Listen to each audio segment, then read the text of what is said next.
Akhir perlawanan Verdi Sambo. Nah, khusus perkara FS ya, saya belum tahu ini ke depannya itu memungkinkan untuk digabung ya. Baik perkaranya yang terdahulu sebagai 338 dan 340 bisa digabung dengan perkara obstruction of justice yang baru ditetapkan sebagai tersangka. Undang-undang ITE ya pasal 49 ya. Kemudian undang-undang KUHP juga dijerat di pasal 233. Tadi dikatakan oleh jaksa adalah kewenangannya ya. Sementara dari polisi sendiri berkas perkara tersebut sebetulnya displit ya. Nah ini memang kalau dalam konsep hukum pidana seorang terdakwa berhak untuk mendapatkan penggabungan perkara agar perkaranya lebih sederhana dan kepadanya juga bisa dalam satu kali persidangan. Ini keistimewaan ini yang diberikan kepada FS. Betapa masyarakat Indonesia itu begitu apatisnya terhadap hukum itu, begitu jeleknya mereka memandang kepastian hukum, keadilan dan kemampatannya itu. Karena kenapa? Karena pemerintahan yang sangat bobrok. Kita pernah bilang bahwa rekayasa kasus, lalu juga orang salah jadi benar, orang benar jadi salah. Yang kemudian korban menjadi tersangka dengan rekayasa. Nah, seperti itulah bobroknya Indonesia ini. Jadi saya tidak asal ngomong kalau saya bilang rebut Polri dari tangan mafia. Karena kenapa? Karena sepanjang mafia terus mensuplai uangnya kepada petinggi-petinggi kepolisian, kejaksaan maupun pengadilan, sampai kapanpun, sampai kiamat tidak akan ada keadilan di Indonesia. Tidak akan ada kepastian hukum. Tidak akan ada kemampatan. Yang ada adalah dagelan. Yang ada sakit hati. Yang ada kutuk, karena masyarakat akan mengutuki negara, mengutuki pemerintah.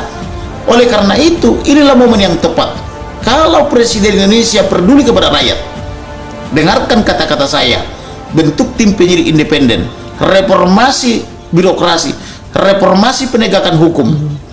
Bila perlu revolusi, berhentikan mereka semua, ganti dengan yang baru. Karena ini kain buruk, sudah kanker ya. Kain buruk tidak bisa ditambal dengan kain baru, karena akan hebatlah kerusakan kain baru. Verdi Sambo tidak lagi bisa melawan putusan Polri terkait pemecatannya. Sebab putusan banding menyatakan Sambo tetap dipecat dan putusan ini bersifat final. Verdi Sambo diduga terlibat dalam pembunuhan Brigadir Nofriansah Yosua Huta Barat atau Brigadir J pada Jumat.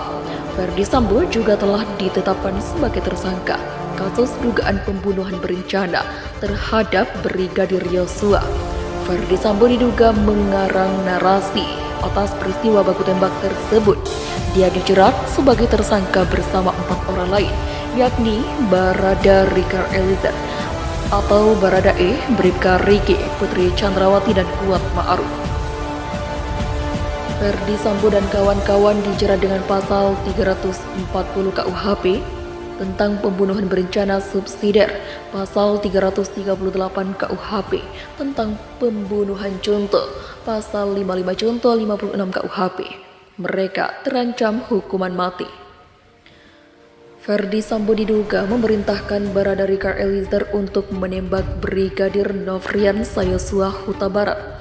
Verdi Sambo juga diduga merancang skenario seolah Brigadir Yosua tewas dalam baku tembak dengan Barada Eliezer di rumah dinasnya pada Jumat.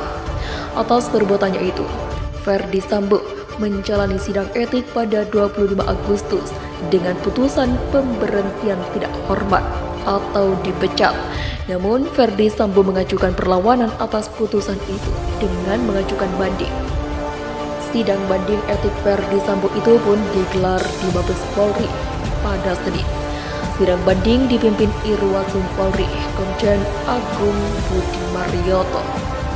Lagi-lagi hasilnya tetap sama. Majelis Etik tetap menghukum Verdi Sambo dengan putusan PTDH. Berikut putusan lengkapnya. Ketua dan anggota Komisi Banding bermusyawarah mengambil keputusan hukum atas permohonan banding sebagai berikut. Memutuskan permohonan banding dari saudara permohonan banding.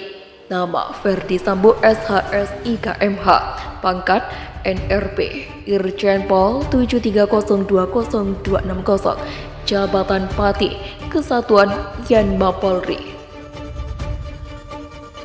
1. Menolak permohonan banding pemohon banding. 2. Menguatkan putusan sidang Komisi Kode Etik Polri nomor PUT-74-8-2022 tanggal 26 Agustus tahun 2022 atas nama pelanggar Irjen Pol Verdi Sambo, jabatan Pati Yanma Polri. Yang sebelumnya Komisi Banding menjatuhi sanksi etika berupa perilaku pelanggar dinyatakan sebagai perbuatan tercela dan sanksi administrasi berupa PTDH. Sanksi administratif berupa PTDH sebagai anggota Polri. Demikian putusan sidang Komisi Banding ini dibuat. Selanjutnya ditandatangani oleh para anggota komisi pada hari ini dan tanggal tersebut di atas. Putusan banding final. Dijelaskan Polri, putusan banding itu bersifat final dan mengikat. Artinya Verdi Sambo tidak bisa melawan lagi dan harus menerima dia dipecat dari Polri. Tidak ada. Banding ini sifatnya final dan mengikat. Sudah tidak ada lagi payung hukum. Kata Kadif Humas Polri Irjen Dedi Prasetyo saat jumpa pers di Mabes Polri pada Senin. Dedi mengatakan, Verdi Sambo tidak bisa mengajukan upaya hukum lain terkait pemecatan tersebut. Dedi mengatakan, proses sanksi terhadap Verdi Sambo karena melanggar etik clear dan tegas. Ini payung hukum yang terakhir, jelas, harus clear dan artinya tegas. Tegas Dedi. Susno 2J soal koleksi mobil mewah di garasi rumah Verdi Sambo kalau gaji polisi nggak wajar. Sosok Verdi Sambo memang telah mendapatkan vonis atas etik kepolisian dari Polri.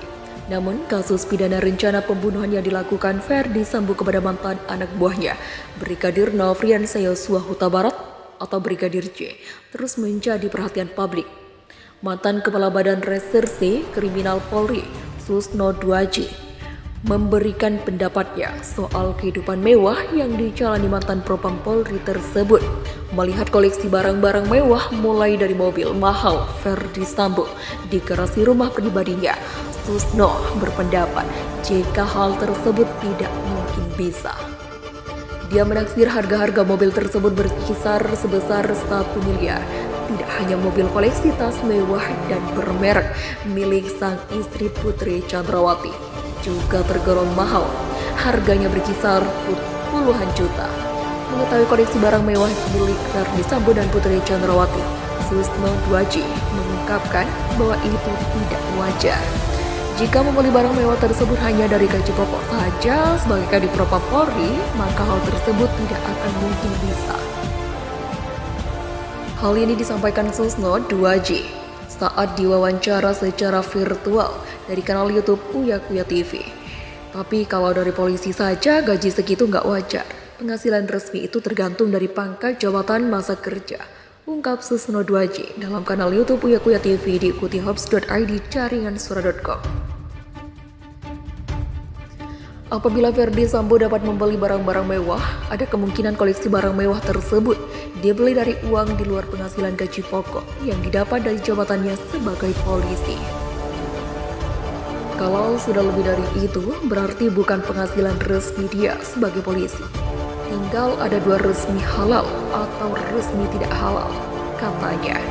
Meski begitu, Susno masih berpikir positif bahwa barang-barang mewah itu tersebut mungkin didapat dari orang tuanya yang berasal dari konglomerat. Siapa tahu yang bersangkutan dari orang kaya, tapi taruh dia konglomerat keturunannya kaya, wajar-wajar saja, ungkapnya. Barang-barang milik Verdi Sambo dan Putri Chandrawati menjadi sorotan publik saat melakukan rekonstruksi pembunuhan Brigadir J yang berada di Saguling di rumah dinas di Duren 3 pada 30 Agustus. Melansir hops.id jaringan suara.com, terlihat Verdi Sambo memiliki 4 unit mobil Lexus, di antaranya Lexus LM 350, Lexus NX 300, F-Sport, Lexus RX 300, Lexus LX 570, Mobil-mobil mewah tersebut berkisar mulai 1 miliar sampai 3 miliar. Tak hanya itu, Putri Chandrawati pun memiliki banyak koleksi tas mewah bermerek Gucci, Bath & Bag yang mencapai sekitar 28 jutaan yang masih banyak sederet koleksi tas mewahnya.